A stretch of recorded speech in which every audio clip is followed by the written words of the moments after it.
When people look at it, it looks crazy. That's a very natural thing. Sometimes when we look at it, it looks crazy. It is the result of reasoned engineering thought, but it still looks crazy. From the top of the atmosphere down to the surface, it takes us 7 minutes. It takes 14 minutes or so for the signal from the spacecraft to make it to Earth. That's how far Mars is away from us. So when we first get word that we've touched the top of the atmosphere, the vehicle has been alive or dead on the surface for at least 7 minutes.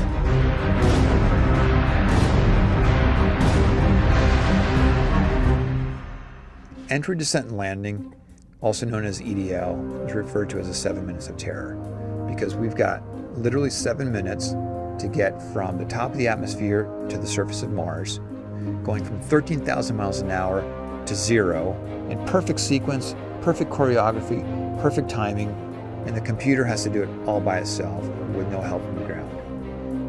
If any one thing doesn't work just right, it's game over. We slam into the atmosphere and develop so much aerodynamic drag. Our heat shield, it heats up and it glows like the surface of the sun. 1,600 degrees.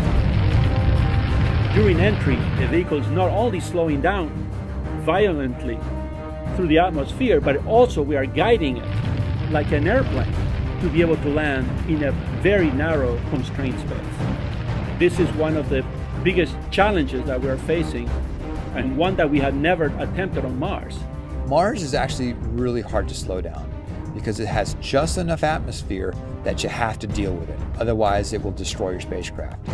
On the other hand, it doesn't have enough atmosphere to finish the job.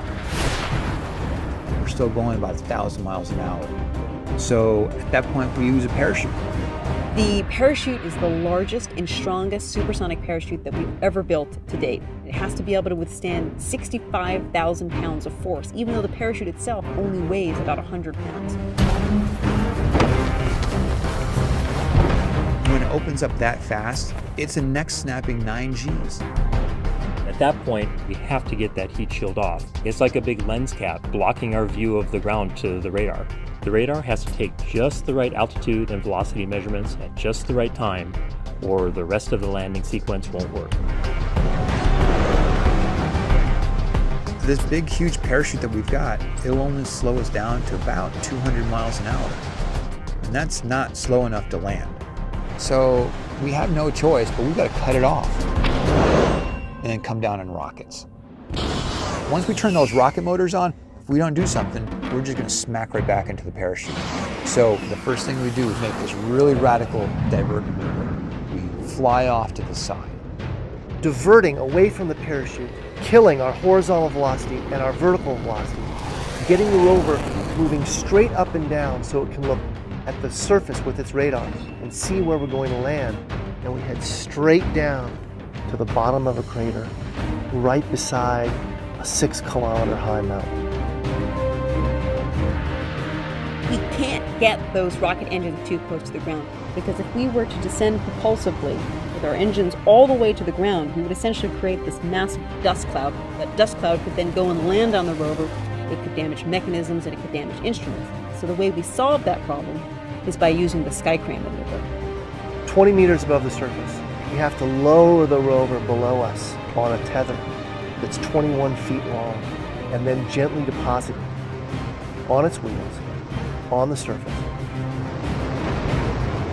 As the rover touches down and is now on the ground, the descent stage is in a collision course with the rover. We must cut the bridle immediately and fly the descent stage to a safe distance from the rover.